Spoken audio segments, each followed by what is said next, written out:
আসসালামু আলাইকুম ভিউয়ার্স, আজকে আমি আসলাম আপনাদের জন্য সহজ এবং মজাদার একটা রেসিপি নিয়ে। আজকের কাঁচা কলা দিয়ে অসাধারণ স্বাদের একটা নাস্তা তৈরি করে দেখাবো। আপনারা বাসায় এরকম একটা নাস্তা তৈরি করে বাচ্চাদের বড়দের সবারই দিতে পারেন, কারণ কাঁচা কলা স্বাস্থ্যসম্মত একটা খানা। অনেক সময় বাচ্চারা খেতে চায় না, তো এইভাবে বানিয়ে বাচ্চাদের খেতে দিলে অনায়াসে কিন্তু বাচ্চারা খেয়ে নেবে। তো যদি আমার এই ভিডিওটি একটুও ভালো লাগে, আমাকে সাপোর্ট করার জন্য আমার চ্যানেলটি লাইক কমেন্ট শেয়ার করে সাবস্ক্রাইব করে পাশের বেল আইকনটি ক্লিক করে দিবেন। ফেসবুক পেজ থেকে যারা দেখছেন তারা লাইক কমেন্ট শেয়ার করে আমার পেজটি ফলো করে দিবেন। এখানে আমি একটা কাঁচা কলা নিয়ে নিয়েছি, আর কাঁচা কলাটা আমি আগে একটু পিলার দিয়ে ছোলা ছাড়িয়ে নিচ্ছি। আমি পাতলা করে ছোলাটা ছাড়িয়ে নিচ্ছি।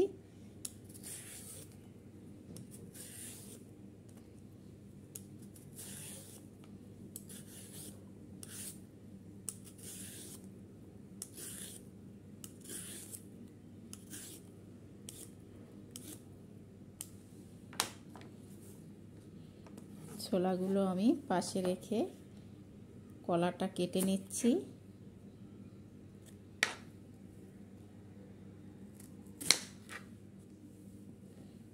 এখন এটা আমি মাঝখান থেকে দুইটা টুকরো করে নিচ্ছি।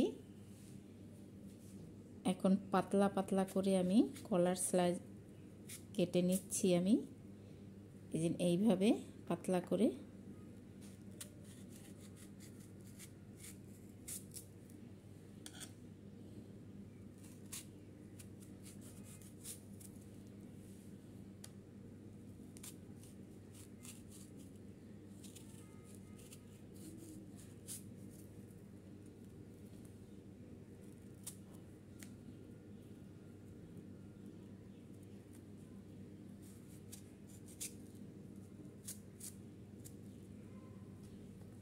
পাতলা করে সব কলাগুলো কেটে নিচ্ছি।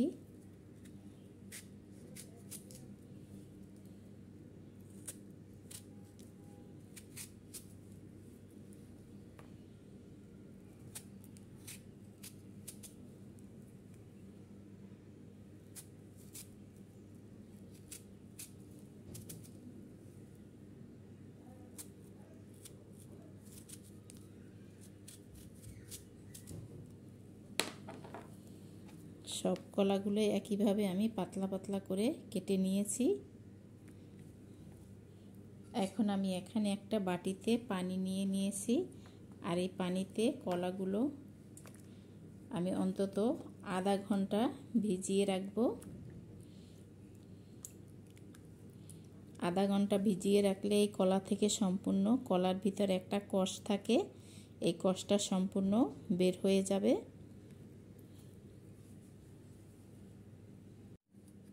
এখানে একটা স্টিলের বাটি নিয়ে নিয়েছি, আর এখানে আমি 1 কাপ শুকনো চালের গুঁড়ো দিয়ে দিলাম। আপনারা এখানে চালের গুঁড়ার পরিবর্তে শুধু ময়দা কিংবা আটা, বেসন যে কোনো জিনিস ব্যবহার করতে পারেন, তবে চালের গুঁড়াটা দিয়ে করলে একটু ক্রিস্পি বেশি হয়, খেতেও ভালো লাগে, এর জন্য আমি চালের গুঁড়াটা দিয়ে দিয়েছি। আর এখানে হাফ কাপেরও কম আমি প্যাকেট আটা দিয়ে দিলাম, সাথে সামান্য হলুদের গুঁড়ো, মরিচের গুঁড়ো দিয়ে দিলাম আমি প্রায় 2 চামচের মতো, কারণ এটা একটু ঝাল ঝাল খেতেই বেশি ভালো লাগে। জিরের গুঁড়ো দিয়ে দিলাম হাফ চামচ, আর ধনিয়ার গুঁড়ো হাফ চা চামচ, পরিমাণ মতো লবণ দিয়ে দিলাম। এখানে ম্যাগি মশলার প্যাকেট নিয়ে নিয়েছি একটা, আমি এই প্যাকেটটা দিয়ে দিলাম। এখন এখানে একটু শুকনো উপকরণগুলো আমি মিক্স করে নিচ্ছি।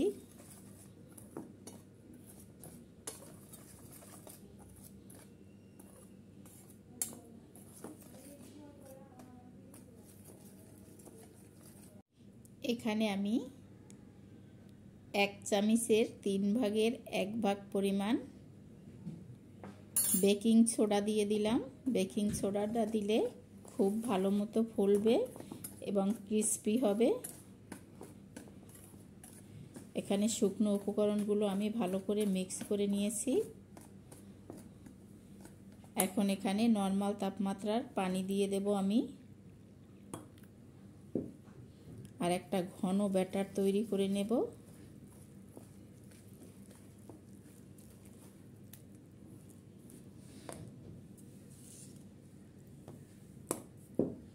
পানিটা অল্প অল্প করে মিক্স করে আমি একটা ব্যাটার তৈরি করে নিচ্ছি।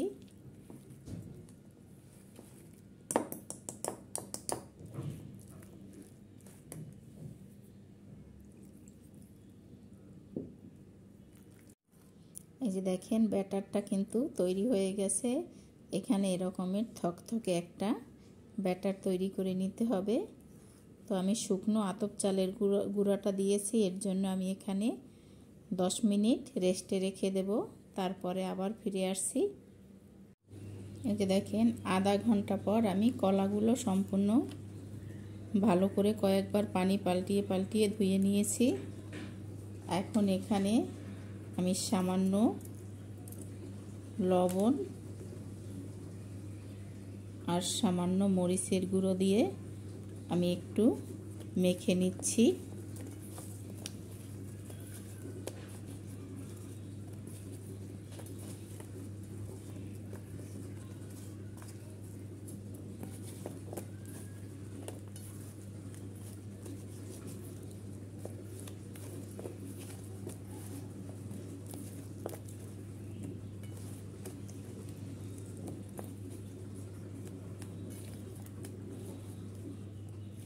এই যে দেখেন আমি ভালো করে সব মাখিয়ে নিয়েছি। এখন চুলার কাছে যাব এগুলো ভেজে নেওয়ার জন্য। এখানে প্যানে আমি তেল গরম দিয়েছি, তেলটা গরম হয়ে গেছে।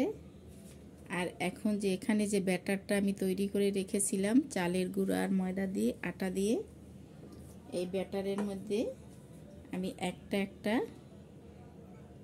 এইভাবে চুবিয়ে ভেজে নেব।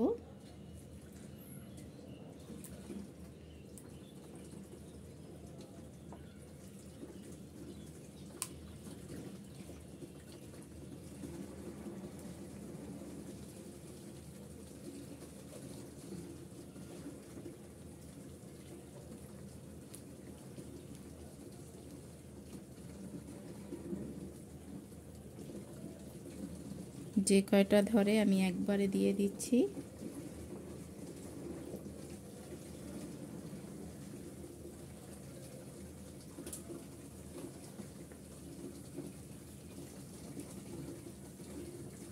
এক পাশটা হয়ে গেলে তারপর অপর পাশটা আমি একটু উল্টিয়ে দেব।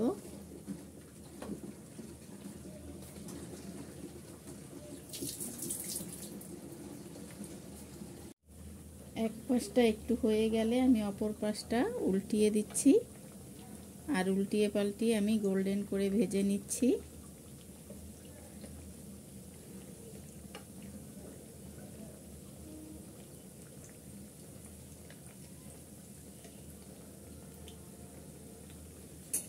দেখেন দুই পাশটাই উল্টিয়ে পাল্টিয়ে গোল্ডেন করে ভাজা হয়ে গেছে।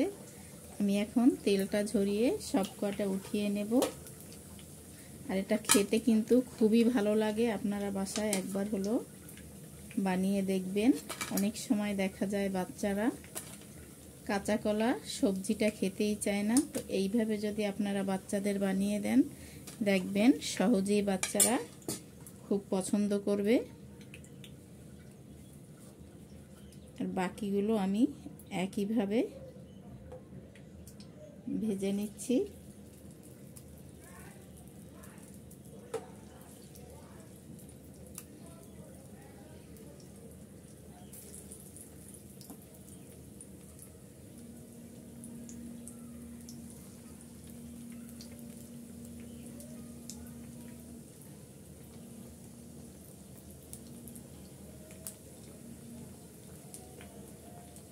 এগুলো সব আমি গোল্ডেন ব্রাউন করে ভেজে নিচ্ছি। এই যে দেখেন কাঁচা কলা দিয়ে অসাধারণ স্বাদের এই নাস্তাটা আমার তৈরি হয়ে গেল। এটা খেতে দুর্দান্ত লাগে। আপনারা বাসায় একবার হলেও তৈরি করে খেয়ে দেখবেন। যদি ভালো লাগে আমাকে কমেন্টে জানাবেন। আর আমার চ্যানেলটি এখনও যারা সাবস্ক্রাইব করেন নাই তাদের কাছে অনুরোধ রইল আমার চ্যানেলটি সাবস্ক্রাইব করে লাইক কমেন্ট শেয়ার করে পাশের বেল আইকনটি ক্লিক করে দিবেন। আর ফেসবুক পেজ থেকে যারা দেখছেন তারা লাইক কমেন্ট শেয়ার করে আমার পেজটি ফলো করে দিবেন।